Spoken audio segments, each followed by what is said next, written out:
এই দেশের রাজনীতিবিদদের আসলে আমরা কতটুকু বিশ্বাস করতে পারি? আমরা কি দেখছি, পর্দার অন্তরালে কি কি হচ্ছে? আমাদের ক্যালকুলেশন সকালে থাকে একটা, বিকালে আর একটা, তাই না ভাই? এটা আমাদের ক্যালকুলেশন থাকে না। নিউজের উপর যখন আমরা দেখি তখন ক্যালকুলেশন লড়া যায়। গতকালকে পর্যন্ত বিশ্লেষণ করছিলাম যে জামাত ইসলাম এবং এনসিপি মানে ছাত্রদের যেই জাতীয় নাগরিক পার্টি, তারা জোট বাঁধবে এটা আমরা শিওর ছিলাম। কিন্তু আজকে দৈনিক মানব জমিনের একটা ফিচার দেখা, এটার তথ্য দেখা মনে হচ্ছে যে কোনো সময় বিএনপির সাথেও জোট বাঁধতে পারে এই এনসিপি। আশ্চর্য হচ্ছেন না ভাই? রিপোর্ট দেখলে আশ্চর্য হবে না, তথ্য নিয়ে কথা বলছি। তবে ছাত্ররা একটা সুবিধাজনক অবস্থানে চলে যাচ্ছে। জামাতও এদেরকে চাবে, বিএনপিও চাবে, ইভেন নেগোসিয়েশন হচ্ছে। 100টা আসন চাইছিল ছাত্ররা এই দলটা লঞ্চ করার আগে বিএনপির কাছে। বিএনপি 5-7টা বলছিল।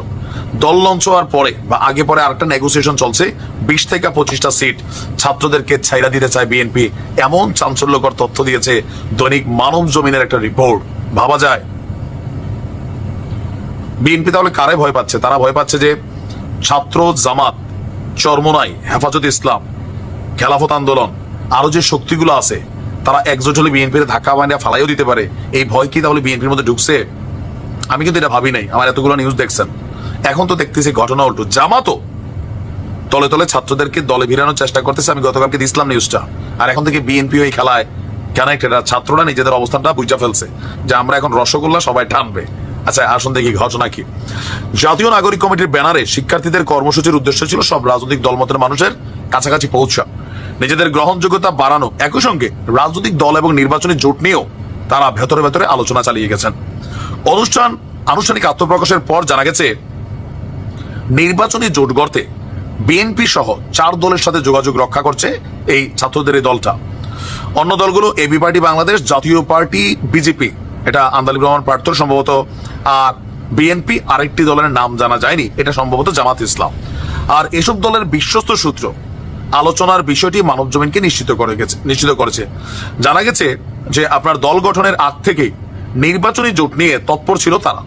অন্যদিকে শিক্ষার্থীদের নিজেদের পাশে রাখার চেষ্টা করছে রাজনৈতিক দলগুলো, বিশেষ করে বিএনপি, জামাত, দুই দলই ছাত্রদের সাথে সুসম্পর্ক ধরে রাখার চেষ্টা করছে। আর বিএনপি থেকে শুরুতে 5-7টি আসন ছাড়ার প্রস্তাব থাকলেও এখন আপনার দলটি এই ছাত্রদের জোটে নিতে 20-25টির মতন আসন দিতে চায়, এমন আলোচনাও আছে। অন্যদিকে জামাত এই দল গঠনে বিশেষ ভূমিকা রাখছে, এটা সবাই আমরা ভাবছি। তো জামাত ও ছাত্রদের দলকে নির্বাচনী জোটে নিতে চায়, তবে এ নিয়ে দলটি প্রকাশ্যে কিছু বলছে না, কারণ জামাত সবসময় তলে তলেই করে, পরবর্তী সময় সারপ্রাইজ দেয়। আচ্ছা আমরা দেখি, এনসিপির একটি অংশ জামাতের সঙ্গে আবার নির্বাচনী জোট গড়তে আগ্রহী নয়। তারা জামাত ছাড়া অন্য দলগুলোর সঙ্গে জোট গড়তে চায়। এনসিপির একজন নেতা নাম না প্রকাশ করার সাথে বলেছেন, নতুন রাজনৈতিক দল হিসাবে অন্যান্যদের সাথে আমাদের যোগাযোগ থাকবে। আমাদের দল খুব শীঘ্রই প্রতীক চূড়ান্ত করে নিবন্ধন প্রক্রিয়া কমপ্লিট করবে। আর যখন নির্বাচন হবে তখন দেখা যাবে কে কোন জেটে গিয়েছে। যে কোনো কারোর সাথে জোট হতে পারে, ভাবা যায়। আমি তো আশ্চর্য হচ্ছি যে বিএনপিকে ছাত্রদের দলটাকে কিছুটা তো ভয় পাচ্ছে, বোঝাই যাচ্ছে, বাট এতটা ভয় পাচ্ছে যে এদের সাথে নেগোসিয়েশন করে জোট করতে হবে বিএনপিকে। তাহলে আর বিএনপির এত বছরের রাজনৈতিক কি বলে যে সমর্থক, ভোটের ব্যাংক, এগুলোর হিসাব তো ভাই উল্টেই যাচ্ছে। ভালো থাকুন।